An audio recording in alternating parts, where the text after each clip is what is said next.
38 nouveaux départements passent donc ce soir sous couvre-feu. Les 2/3 des Français seront ainsi concernés par cette interdiction de sortir entre 21h et 6h.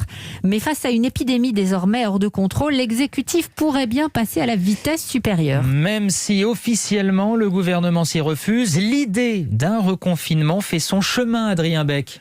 Reconfinement, le mot était tabou. Il revient ces derniers jours avec insistance au sein de l'exécutif. Le couvre-feu était indispensable, mais je crains que ce ne soit pas suffisant pour faire baisser la pression, s'inquiète une ministre. Un autre, soyons honnêtes, le couvre-feu, c'est un pré-confinement. Sans évoquer directement cette option, Jean Castex, hier soir, a préparé les esprits à des mesures plus fortes. Si nous ne réussissons pas collectivement à juguler l'épidémie, nous ferons face à une situation dramatique et nous devrons envisager des mesures beaucoup plus dures.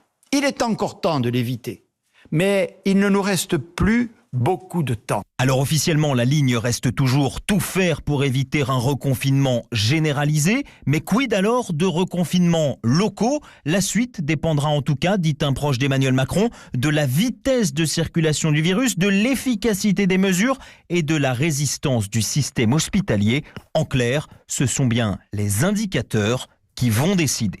Et à propos des indicateurs, plus de 41 000 cas ont été diagnostiqués en 24 heures. C'est du jamais vu. La France approche du million de personnes contaminées. On compte aujourd'hui plus de 2300 patients en réanimation.